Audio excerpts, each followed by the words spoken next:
Shalom, Sarah. Shalom, shalom Kak. Ya, apa kabarnya, Sarah? Puji Tuhan, baik. Mas Ya, sendiri gimana? puji Tuhan, luar biasa. Oke, terima kasih, Sarah. Tanpa berlama-lama juga, langsung aja nih, Sarah bisa memperkenalkan diri dan mulai menceritakan kesaksiannya kenapa sih bisa percaya Tuhan Yesus seperti itu. Saya persilakan, Sarah. Baik, shalom teman-teman semua. Namaku Ajeng Sarah Kumala, tapi panggilanku bisa dipanggil Sarah. Aku berumur 21 tahun. Aku mahasiswa di Institut Pertanian Bogor, jurusan Supervisor Jaminan Mutu Pangan. Di sini aku ingin menceritakan pengalaman spiritual aku, kenapa aku bisa berenang dengan Tuhan Yesus. Mula-mula itu aku memang berlatar belakang Muslim, dan uh, memang kasih Tuhan itu, kasih karunia Tuhan itu tidak datang uh, secara tiba-tiba. Karena apa? Sudah tertulis bahwa uh, bukan kamu yang milih aku, tapi aku milih kamu. Dari situ aku mulai, wah, berarti ini merupakan vision untuk aku untuk bisa mengenal Yesus. Jadi pertama-tama aku memang dari kecil, dari SMP itu aku seneng banget kayak lagu rohani. Ya semua sih kayak Maria Sandi atau GPCC worship, praise and worship itu apa ya, aku ngerasa ada kedamaian dari lagu itu. Padahal aku nggak ngerti pas itu bahasa roh, damai sejahtera atau apapun. Aku ngerasa wah itu hanya tapi cepet gitu ya, apa kayak lagu yang lagu ini tuh kayak memberkati aku banget, kayak rasa nyaman yang belum aku pernah rasakan saat itu.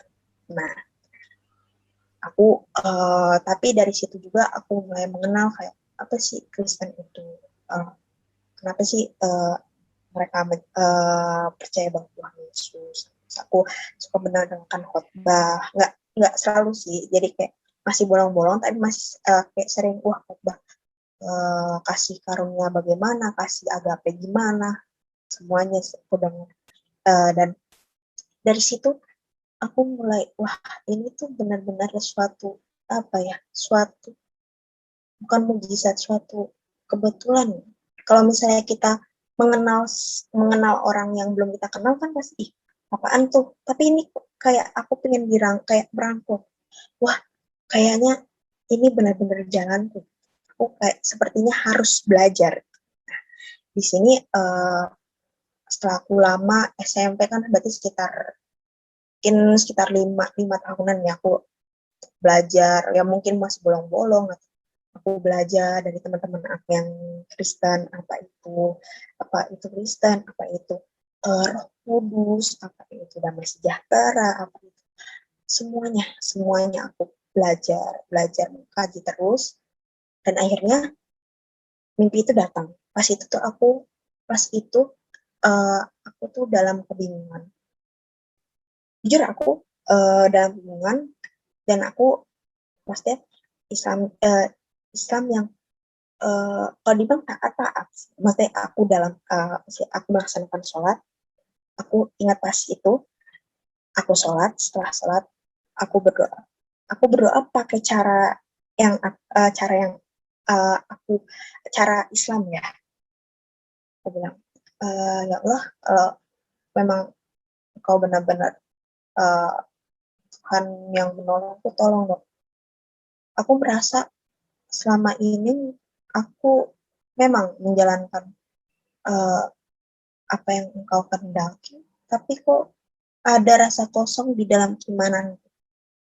Aku bilang, tolong, kalau misalnya memang Tuhan yang aku pelajari ini memang memang nyata dalam hidup aku, memang Tuhan yang hidup, tolong datang ke mimpi aku, atau datang kemanapun, dan berikan aku penglihatan itu. Sampai di situ. Terus kemudian aku tidur, aku tidur di dalam, dan pas itu aku bermimpi bahwa uh, aku itu berada di suatu ruangan yang gelap, dan itu jurang itu curam banget. Aku dibilang wah itu bayangin gelap, ada jurang. Berarti mau apa? Mau mati kan? Mau mati. Padahal, wah, saya tuh jujur, saya orang yang takut akan kematian. Saya nggak mau, karena saya masih muda, saya masih hidup panjang, saya nggak mau mati. Apa itu mati? Mati itu untuk orang tua saja. Ngapain anak muda mati? Kita tuh masih panjang, masih umur panjang. Terus saya nggak punya penyakit apapun yang diderita saya, ngapain sih takut akan mati? Apa sih? Apain sih? Apa sih harus mati secepat itu? Bayangin. Tapi di situ aku langsung yang orang yang gak orang yang apa sih takut mati, aku langsung doa, Tuhan tolong bantu aku, Tuhan tolong bantu aku, Tuhan tolong, aku ingin bersamamu, Tuhan tolong muncullah Tuhan, tolong muncul Tuhan, jika engkau memang Tuhan yang hidup. Aku minta, kayak nantang ya, kalau orang bilang udah mau mati, nantang coba. Tapi di situ puji Tuhan, luar biasa tangannya Tuhan di sini. Dia itu datang dengan kayak bayangan putih besar, kayak cahaya putih yang besar banget. Aku nggak tahu, aku belum terlihat wujudnya, nggak terlihat. Jadi cuman cahaya putih besar bersinar, asam bersinar, dan yang megang tangan, tangan itu tangan yang besar. Benar-benar aku pengen megangnya, takut, itu besar banget, benar-benar besar. Tapi di situ berkata, ulah jalan kebenaran. Tidak ada seorang pun menuju surga kalau tidak percaya dan mengimani aku. Wah, aku langsung, karena di situ udah apa ya, kalau udah cuma ada bantuan itu, aku langsung tarik dong tangan itu langsung. Dan itu aku langsung bangun. Itu satu-satunya mimpi di seumur hidupku yang sampai aku keringatan parah, bener-bener basah banget lah orang bilang. Nah, di situ aku langsung, apa itu jalan, akulah jalan kebenaran, apa itu, maksudnya apa? Kemudian aku cari di Google, aku belum tahu, aku aku aku belum tahu akulah jalan, saya juga akulah jalan kebenaran maksudnya apa, aku searching di Google itu, aku bilang gitu. Terus aku lihat, wah, taunya ada di Alkitab, Yohanes. Wah, bayangkan loh, aku berdoa langsung dapet vision itu. Vision itu benar-benar kayak benar-benar nyata loh, kayak nggak bisa diomongin dengan kata-kata. Nah, Padahal nggak ada yang ngasih tahu ya. ya, padahal nggak ada yang ngasih tahu, nggak ada yang cuman kata-kata itu, akulah jalan kebenaran, akulah jalan kebenaran, itu yang jadi pedoman aku, akulah jalan kebenaran. Udah, aku langsung, wah ini bukan main-main lagi nih Tuhan, bukan main lain lagi nih. Nah, sini aku mulai ya kayak mencari, kayak membaca kejadian, kayak kita tuh ada perjanjian lama, ada perjanjian baru, mengenal, belajar kayak mengkajinya tuh sendiri gitu. Cuman namanya mengkaji sendiri itu kan dibilang kalau kaji sendiri takutnya salah ya. Jadi aku butuh seperti komunitas begitu, komunitas di mana aku ingin belajar mengerti akan Tuhan itu bagaimana. Tapi di sini tambahan juga sih Kak, jujur memang aku takut akan kematian. Tapi aku tuh sebelum mengenal Tuhan, aku dibilang uh, ada rasa untuk ingin bunuh diri. Benar. Itu aku terjadi di bayangin, aku pas SD tuh kayak suka banget nyayat-nyayat tangan. Kayak aku coba pikir, itu kan SD yang nggak tahu apa-apa, tapi udah melakukan seperti itu. Gitu. Padahal aku be- apa sholat, iya, puasa misalnya, iya. Terus ini. Tapi setelah aku mengenal Tuhan, benar-benar kayak dimulai dari keluarga aku aja sih, kayak aku ngomongnya jadi halus, aku ngomongnya jadi janganlah seperti itu. Kita tidak boleh benci orang yang kita benci, malah kita harus mengasihi orang yang kita benci. Kita nggak boleh membenci orang, kita harus mengasihi sejelek-jelek apapun. Jadi di sini aku ingin ngomong bahwa uh, mungkin ini pesan juga ya untuk orang-orang yang udah Kristen dari lahir. Mungkin ada yang Kristen KTP. Uh, kita tuh harus bisa menjadi role model yang benar. Kita itu kan Yesus Kristus. Maka kita harus kalau kita percaya doang itu enggak gitu. Tapi kita harus memikul salib, kita harus melakukan contohnya di kehidupan sehari-hari. Karena dari contoh itu kita bisa lihat, wah orang itu agamanya ini loh, tapi dia tuh benar-benar baik loh, nggak kayak orang-orang yang seiman dengan aku loh, kayak ada masalah dijauhin atau apa gitu. Gitu singkatnya. Oke, terima kasih Sarah, luar biasa banget ya ceritanya. Ini satu yang saya pengen tahu dari Sarah. Sebenarnya dari kecil kan katanya udah suka nih lagu-lagu rohani. Ya. Emang kan ada juga tuh lagu-lagu dari agama yang seberang sebelumnya. Kan ada juga lagu-lagu agama mereka juga kan. Oh iya. Nah, kenapa? Ada. Emang ada perbandingan apa sehingga Sarah kayak lebih menyukai lagu rohani? Emang ada Oh, apa gitu? aku sih yang uh, Apakah paling berarti kata-katanya aku atau musiknya seperti itu? nggak, bukan musiknya tapi kata-katanya sih. Hmm. Kalau aku pas pertama denger itu lagunya kalau Maria Sandi, karena salibku ku hidup, karena salibku ku menang. Nah dari situ sih aku mulai, wah karena salib itu menang. Wah taunya di situ memang kita harus memikul salib gitu. Aku tapi di agama yang agama aku juga ada lagu, tapi kalau dibilang hanya apa ya, kalau dibilang nggak aku nggak tersentuh hatinya gitu. Beda kak lagu yang kesentuh hatinya sama enggak tuh aku udah merasakan sih kak. Iya. Gitu. Oke. Nah selanjutnya Sarah kan katanya dulu nih takut mati ya, takut sama kematian. Emang di agama sebelumnya nggak diajarkan gitu cara kita untuk mencapai kehidupan kekal itu bagaimana supaya kita nggak larut dalam kematian nantinya, dan seperti apa gitu, ada nggak cara-caranya sehingga kenapa Sarah sampai takut mati? Emang nggak ada caranya untuk hidup kekal seperti itu di agama sebelumnya? Oh, kalau dibilang di agama hidup kekal itu gak ada sih kak, gak ada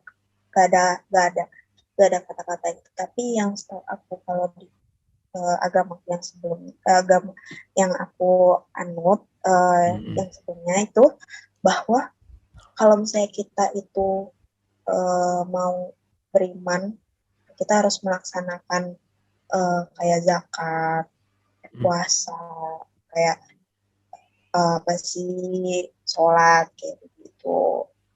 Tapi kan di sini apa ya, yang pengen aku poin sih zakat sih. Masa gini loh, ada yang aku bingungin ya. Ini yang aku bingungin banget. Kita puasa, misalnya puasa Ramadan 20 hari. Nah, itu bilang bahwa puasa sebelum, kalau kita puasa 30 hari, maka dosa sebelumnya dihapus. Segampang itu kah?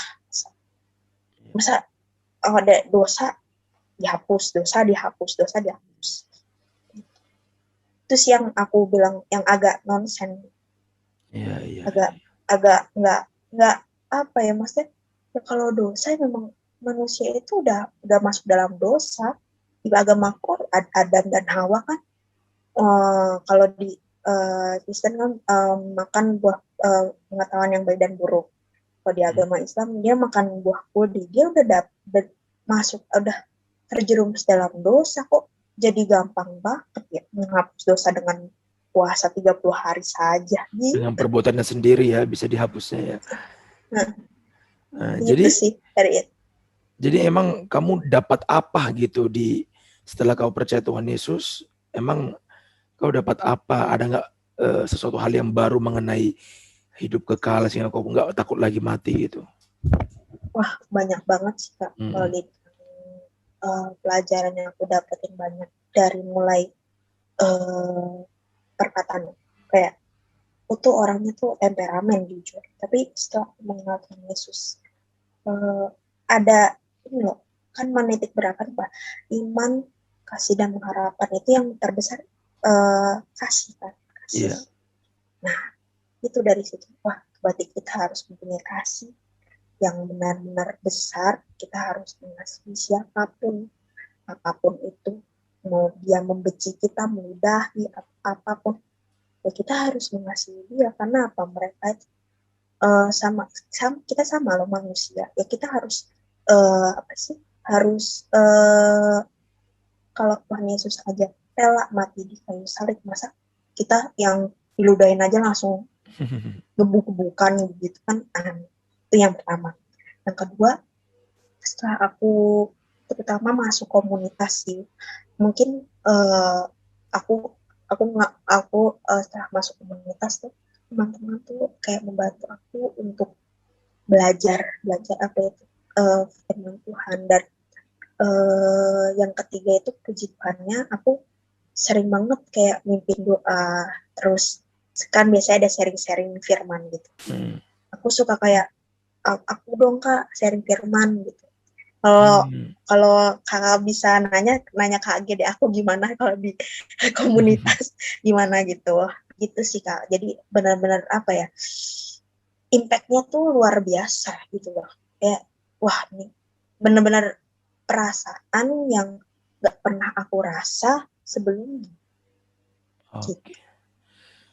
Nah terakhir ya, apa tantangan Sarah yang paling berat pada waktu menerima atau percaya sama Tuhan Yesus? Wah, tantangannya sih banyak sih Kak. Ya, yang paling itu aja menonjol ya. Oke. Di sini aku mau, memang orang tua nggak tahu, tapi teman-teman semua ada yang tahu sih. Kayak pernah aku kayak mengupload kayak apa sih, kayak status mengenai firman Tuhan gitu. Terus mereka nanya, kok gitu sih Jeng? Kok gitu Sar? Kenapa gitu? Aku bilang ya, aku sih sebelumnya bilang gini, Kak, guys, kalau kalian memang teman sejatiku, kalian pasti menerima aku apapun kondisinya. Itu di situ. Sekarang kita lihat, apapun kondisinya, apapun yang aku terima, toh apa ya, ini tuh hidupku. Kalian nggak tahu apa yang aku apa yang di dalam diri aku. Gitu. Kalau memang kalian teman sejati, kalian pasti masih berteman dengan aku. Tapi di sini aku udah wanti-wanti karena di Alkitab udah bilang saat kamu bersari, maka akan ada banyak orang yang tidak setuju atau benci atau muntah, kalau bilang udah kayak ngamuk gitu loh Kak. Udah setelah itu sih teman-teman ya banyak yang jauh, tapi akhirnya dia mendekat juga karena itu aku memperlihatkan perilaku memberikan apa yang aku baca di Alkitab dan aku aplikasikan ke kehidupan sehari-hari. Itu beda banget. Kayak misalnya aku kayak teman-teman aku misalnya ada ulangan ngeluh, ngomong kotor, aku bilang udahlah nggak usah begitu, karena Tuhan itu nggak pernah memberikan suatu ujian yang di luar dari orang yang percaya. Itu kan sebenarnya ada di Alkitab kan, sebenarnya ada relate di Alkitab. Aku secara sedikit siapa tahu bisa mengizinkan mereka sih Kak. Gitu. Gitu sih Kak. Oke, mantap nih, luar biasa. Apa kira-kira pesannya Sarah untuk teman-teman yang di agama seberang? Silakan. Kalau pesan aku untuk teman-teman aku yang di agama seberang, itu coba kalian relate lagi, coba kalian baca-baca lagi. Jangan bilang ke Kristen itu, kenapa menyembah Tuhan yang udah mati. Mereka, Tuhan Yesus itu mati karena dia rela mati demi umat yang berdosa. Tuhan mana coba yang mau merendah seperti itu. Coba di situ kita rela, jangan karena Tuhan mati, karena kenapa Tuhan Yesus mati tapi Yesus sembah. Tapi apa? Siapa yang bilang kamu pakai logika? Tapi pakai iman. Coba kamu pelajari iman itu, dan kamu akan menemukan bahwa Tuhan Yesus adalah juru selamat kita. Gitu. Amin, mantap. Haleluya. Oke, baik. Terima kasih banyak Sarah ya. Ini saya juga sendiri sangat terberkati sekalipun memang orang Kristen, tapi perlu seperti ini ya. Di masa-masa kerohanian kadang menurun ya. Jadi dengan seperti ini kita makin dikuatkan gitu, makin dikasih lagi bahan bakarnya ya. Thank you banget Sarah. Charge iman. Oke, iya betul sekali. Ya, buat teman-teman juga yang sedang menyaksikan tayangan ini, kita semakin diberkati, dan kita juga yang sudah percaya Tuhan Yesus, kita mau membawa teman-teman kita, sesama kita, untuk mengenal ya siapa itu Tuhan kita, Yesus Kristus. Oke, sampai di sini pertemuan kita. Kita mau tutup dalam doa, saya akan pimpin. Mari kita bersatu dalam doa. Kami bersyukur Tuhan buat malam hari ini, semua oleh karena kasih dan anugerah-Mu. Bahkan kami bersyukur Tuhan, semakin banyak jiwa-jiwa datang kepada Tuhan ingin mengenal Engkau. Dan biarlah Bapa yang baik, lewat kehadiran kami sebagai orang percaya, kami dapat menjadi berkat bagi banyak orang, membawa mereka untuk mengenal Engkau. Dan kami bersyukur di malam hari ini, teman kami, sahabat kami, Sarah, sudah menyaksikan perbuatan Tuhan yang ajaib dalam kehidupannya secara pribadi. Biarlah Bapa yang baik, lewat kesaksiannya ini, semakin banyak orang mendengar, melihat bahwa Tuhan itu baik, Tuhan itu dahsyat dan ajaib bagi kami semuanya Tuhan. Berkati kehidupan Sarah, berkati keluarganya, bahkan visi misinya yang sekarang mungkin direncanakan, biar semua itu sesuai dengan kehendak dan rencana Tuhan. Terpujilah Tuhan, kami alaskan semuanya doa kami, kegiatan kami ini hanya di dalam nama satu, yaitu Yesus Kristus Tuhan kami. Haleluya, haleluya. Amin.